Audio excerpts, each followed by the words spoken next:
নমস্কার বন্ধুরা, আপনাদের চন্দনা রান্নাঘরে স্বাগত জানাই। আশা করি আপনারা খুব ভালো আছেন, সুস্থ আছেন। আজকে নতুন পর্বে নতুন এক রেসিপি নিয়ে আপনাদের কাছে হাজির হয়ে গেছি।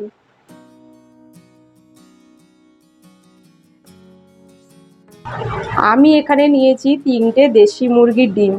এটা বাচ্চা বড়দের জন্য খুবই উপকার। আপনাদের পছন্দ মতো আপনারাও ডিমও ব্যবহার করতে পারেন। চলুন এবার রান্না শুরু করা যাক। প্রথমে কড়াই বসিয়ে দিয়ে দেব জল।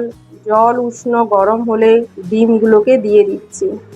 তারপর দিয়ে দিচ্ছি সামান্য পরিমাণে নুন, যাতে ডিমগুলো তাড়াতাড়ি সেদ্ধ হয়ে যায়।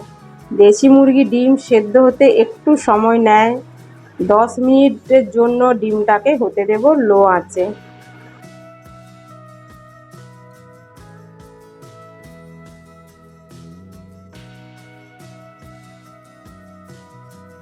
ডিম সেদ্ধ হয়ে গেলে ঠান্ডা জলের মধ্যে ডিমগুলোকে তুলে নেব।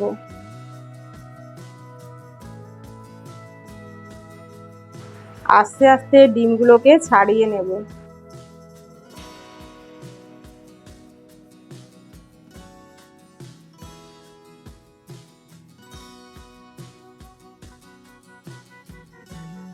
ডিমগুলোকে আমি মাঝখান থেকে কেটে নিচ্ছি।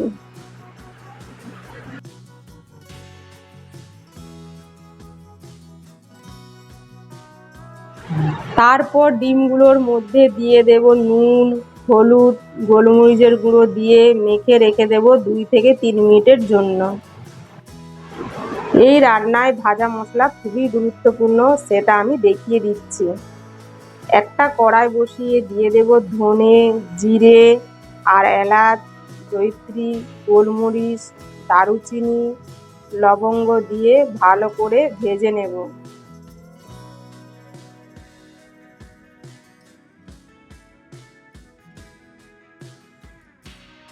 মশলা থেকে সুন্দর গন্ধ বের হলে ঠান্ডা করে মিক্সিতে গুঁড়ো করে নেব।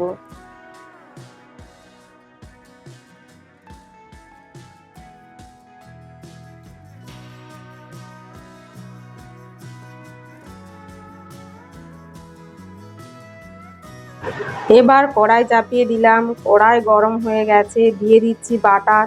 বাটারটাকে হাতার সাহায্যে ছড়িয়ে দেব।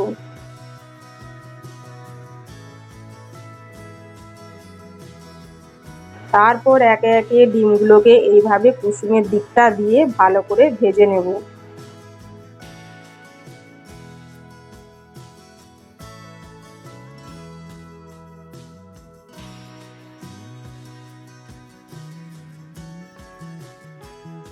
দেখো বন্ধুরা, ডিম ভাজা হয়ে গেছে, দেখেই বুঝতে পেরেছেন।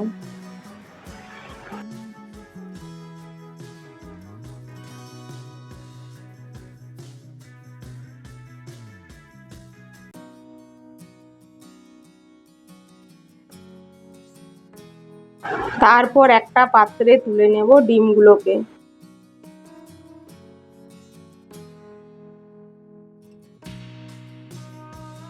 তারপর কড়াইতে 2 চামচ সর্ষের তেল নেব। আপনারা চাইলে সাদা তেল ব্যবহার করতে পারেন। তেল গরম হয়ে গেলে পেঁয়াজগুলোকে আস্তে আস্তে দিয়ে দিচ্ছি। পেঁয়াজের ওপর ছড়িয়ে দিচ্ছি সামান্য পরিমাণে নুন, যাতে পেঁয়াজটা খুব তাড়াতাড়ি ভাজা হয়ে লাল হয়ে যায়।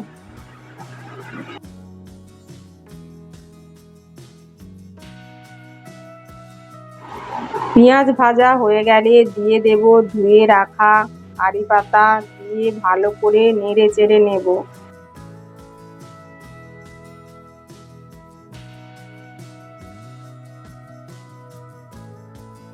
তারপর দিয়ে দেব টমেটো বাটা, দিয়ে ভালো করে কষিয়ে নেব, যাতে টমেটোর কাঁচা গন্ধ না থাকে।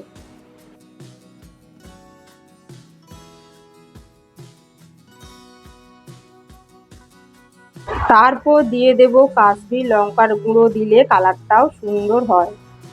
এবার দিয়ে দেব হলুদ গুঁড়ো, দিয়ে ভালো করে মিশিয়ে নেব।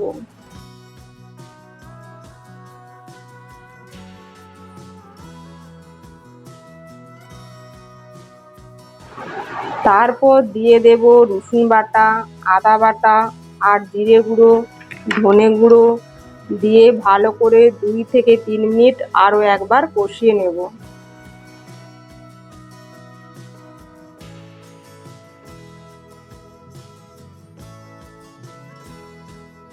মশলা থেকে তেল ছাড়তে শুরু করলে দিয়ে দিচ্ছি জল।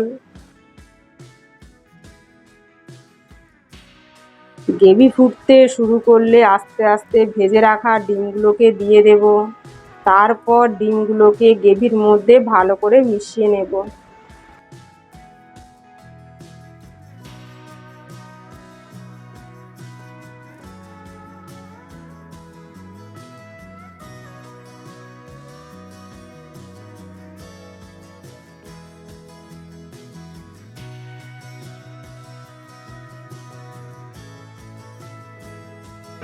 সব শেষে ওপর থেকে ছড়িয়ে দেব ভাজা মশলার গুঁড়ো।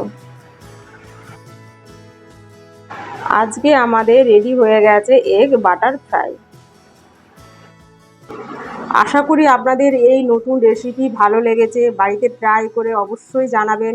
সাবস্ক্রাইব করে পাশে বেল বাটনে প্রেস করে রাখবেন আমার আরও নিত্য নতুন ভিডিও পেতে।